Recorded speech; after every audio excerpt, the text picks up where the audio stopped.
Je m'appelle Khaled Hassan, j'ai 42 ans et je suis né à Alep, en Syrie, une ville riche en histoire et aux rues vibrantes. Depuis mon enfance, j'ai été profondément marqué par l'environnement spirituel qui m'entourait, avec le son de l'appel à la prière résonnant dans les ruelles de la vieille ville. L'islam a toujours été le pilier central de ma vie.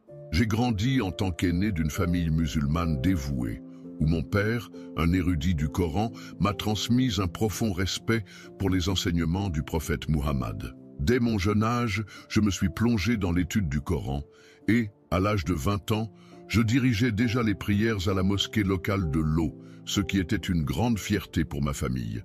Cependant, la paix que nous vivions chez nous a été perturbée par l'aggravation de la guerre en Syrie. Au fil des années, le chaos a envahi notre terre natale et en 2016, après avoir perdu beaucoup de mes proches à cause de la violence, j'ai pris la décision difficile de quitter mon pays avec ma femme et mes jeunes enfants. Nous avons fui vers le Royaume-Uni à la recherche de sécurité et d'une nouvelle chance de recommencer. Nous installer à Birmingham a été un défi, car tout était nouveau, de la langue au climat froid. Cependant, ma foi est restée le fondement qui me soutenait dans les moments d'adversité.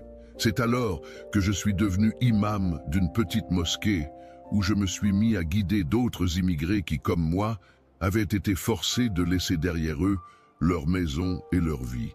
Mes journées étaient consacrées à l'enseignement, à la direction des prières et à l'aide à ceux qui, comme moi, luttaient pour s'adapter à leur nouvelle réalité.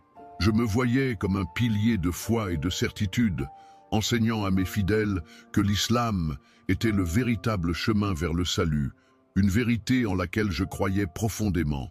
Cependant, je n'avais jamais imaginé que mes propres convictions seraient mises à l'épreuve d'une manière que je n'aurais jamais pu anticiper. Une nuit froide et pluvieuse à Birmingham, après avoir dirigé la prière du soir à la mosquée, je retournais chez moi. La pluie rendait les rues glissantes et la visibilité était limitée. Mon esprit était concentré sur le sermon que j'avais préparé pour le vendredi suivant, pensant à la manière dont je pourrais inspirer ma congrégation à approfondir leur foi. Mais, soudainement, alors que je conduisais dans une rue animée, une voiture est arrivée à grande vitesse en sens inverse. Avant que je ne puisse réagir, le véhicule a perdu le contrôle et a percuté de plein fouet le mien. L'impact fut dévastateur et mon corps fut projeté violemment en avant, plongeant tout dans l'obscurité.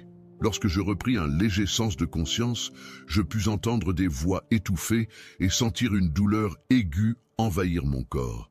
Les ambulanciers travaillaient rapidement pour me retirer des débris et l'un d'eux dit « Il est dans un état critique, nous devons l'amener à l'hôpital immédiatement ».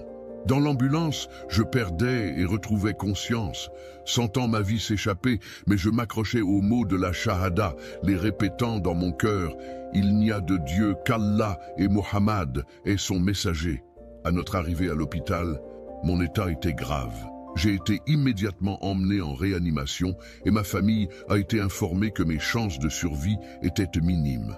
J'avais de multiples fractures, des hémorragies internes et une grave blessure à la tête. Le bruit des machines autour de moi et les tubes qui m'aidaient à respirer étaient tout ce que j'entendais. Au fil des jours, mon état ne s'améliorait pas et les médecins ont dit à ma femme que la seule chose qu'ils pouvaient faire était d'attendre et de prier. Mon corps était pratiquement sans vie sur le lit d'hôpital, mais quelque chose d'extraordinaire se passait à l'intérieur de moi, quelque chose que je n'avais jamais pu imaginer. Une nuit, tandis que ma famille priait à mes côtés, je sentis mon esprit se séparer de mon corps. C'était comme si je flottais au-dessus de la chambre, observant ma propre forme sans vie, entourée des machines. Je vis la douleur sur le visage de ma femme et les larmes dans les yeux de mes enfants. Je voulais pouvoir leur parler, leur dire que j'étais encore là, mais je ne pouvais pas. Une force étrange semblait m'attirer, me conduisant dans un tunnel sombre, et la peur s'empara de moi. À mesure que je me déplaçais dans le tunnel, une sensation croissante de malaise m'envahissait. L'obscurité était dense et l'air semblait lourd, comme si quelque chose d'invisible me comprimait. Les murmures que j'entendais se renforçaient à mesure que j'avançais. leur voix pleine de tristesse et de désespoir. Mon cœur battait de manière irrégulière, et malgré mes tentatives de crier, aucun mot ne sortait de ma bouche. À chaque pas, la peur grandissait, et puis, soudainement, le tunnel s'ouvrit, révélant un paysage désolé. Le sol était brûlé, et l'air, chargé de l'odeur suffocante de soufre, rendait tout encore plus oppressant. Des ombres se déplaçaient au loin, et les cris résonnant dans l'air me glacèrent jusqu'aux os. Je compris alors que je n'étais plus dans le monde que je connaissais. Je savais que selon ma foi islamique, ce